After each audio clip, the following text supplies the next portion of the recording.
Chapter 15. Mr. Pendanski filled the canteen. The warden got a pitchfork out of the back of the pickup. She poked it through X-Ray's dirt pile to see if anything else might have been buried in there as well. After you drop off X-Ray, I want you to bring back 3 wheelbarrows, she said.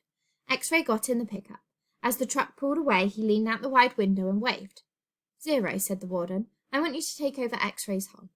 She seemed to know that Zero was the fastest digger. Armpit and Squid, you will keep digging where you have been, she said, but you're each going to have a helper. Zigzag, you help Armpit, Magnet will help Squid, and Caveman, you'll work with Zero. We're going to dig the dirt twice. Zero will dig it out of the hole, and Caveman will carefully shovel it into a wheelbarrow.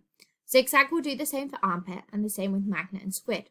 We don't want to miss anything. If either of you finds something, you'll both get the rest of the day off and a double shower. When the wheelbarrows are full, you're to dump them away from this area. We don't want any dirt piles to get in the way.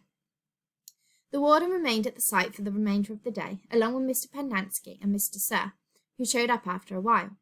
Occasionally, Mr. Sir would leave to take water to the other groups of campers, but otherwise he and the water truck stayed parked there. The warden saw to it that nobody in Group D was ever thirsty. Stanley did as he was told. He carefully looked through all the dirt dug up by Zero as he shoveled it into a wheelbarrow, though he knew he wouldn't find anything. It was easier than digging his own hole. When the wheelbarrow was full, he took it a good distance away before dumping it. The warden couldn't keep still. She kept walking around, looking over the boy's shoulders and sticking her pitchfork through the dirt piles. You're doing fine, just fine, she told Stanley. After a while, she told the boys to switch places so that Stanley, Zigzag, and Magnet dug in the holes, and Zero, Armpit, and Squid shoveled the excavated dirt into the wheelbarrows. After lunch, Zero took over the digging again, and Stanley returned to the wheelbarrow. There's no hurry, the warden said several times. The main thing is not to miss anything. The boys dug until each hole was well over 6 feet deep and wide. Still, it was easier for 2 boys to dig a 6-foot hole than it was for 1 boy to dig a 5-foot hole. All right, that's enough for today, the warden said. I've waited this long. I can wait another day. Mr. Sir drove her back to the cabin. I wonder how she knew all our names, Stanley said as he walked back to the compound. She watches us all the time, said Zigzag. She's got hidden microphones and cameras all over the place. In the tent, the rec room, the shower. The shower? Asked Stanley. He wondered if Zigzag was just being paranoid. The cameras are tiny, said Armpit. No bigger than your toenail. Or your little toe. Stanley had his doubts about that. He didn't think they could make cameras that small. Microphones, maybe. He realized that was why X-Ray didn't want to talk to him about the gold tube at breakfast. X-Ray was afraid the warden might have been listening.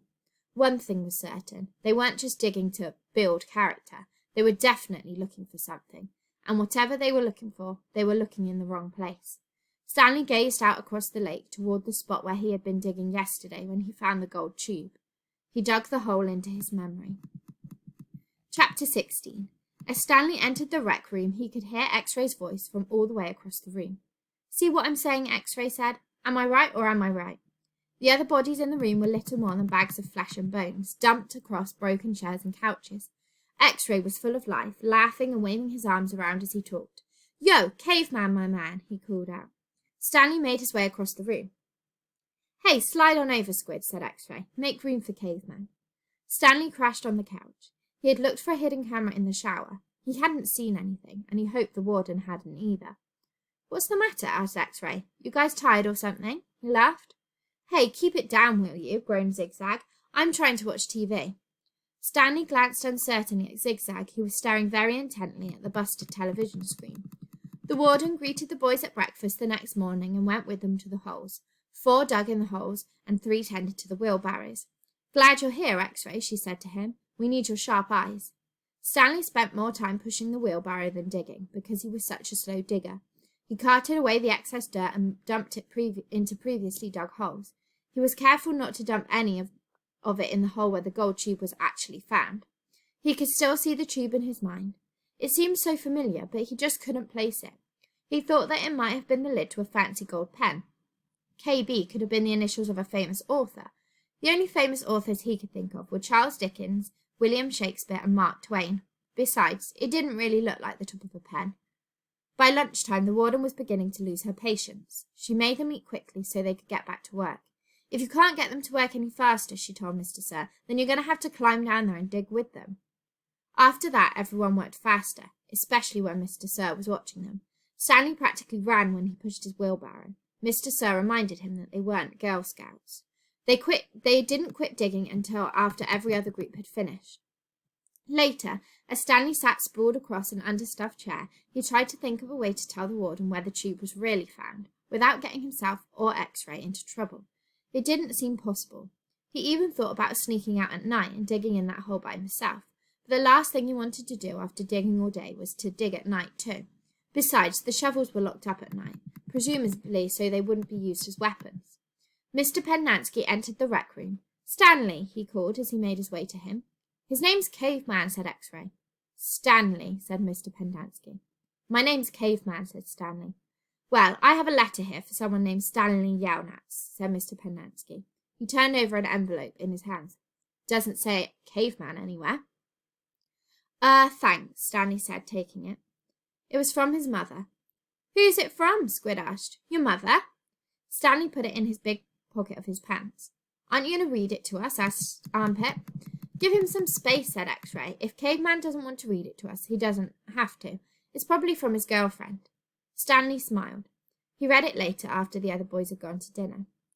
"Dear Stanley, it was wonderful to hear from you. Your letter made me feel like one of the other mums who can afford to send their kids to summer camp.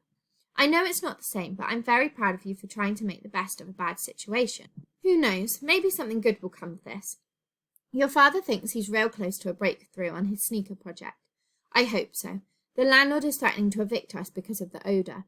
I feel sorry for the little old lady who lived in the shoe. It must have smelled awful. Love from both of us." "What's so funny?" Zero asked. It startled him. He thought Zero had gone to dinner with the others. "Nothing, just something my mum wrote." "What'd she say?" Zero asked. "Nothing." "Oh, sorry," said Zero. "Well, my dad's trying to invent a way to recycle old sneakers, so the apartment kind of smells bad because he's always cooking these old sneakers. So anyway, in the letter, my mum said she felt sorry for the little old lady who lived in a shoe, you know, because it must have smelled bad in there." Zero stared blankly at him. "You know, the nursery rhyme?" Zero said nothing. "You've heard the nursery rhyme about the little old lady who lived in the shoe?" "No." Stanley was amazed. "How does it go?" asked Zero. "Didn't you ever watch Sesame Street?" Stanley asked. Zero stared blankly. Stanley headed on to dinner. He would have felt pretty silly reciting nursery rhymes at Camp Green Lake.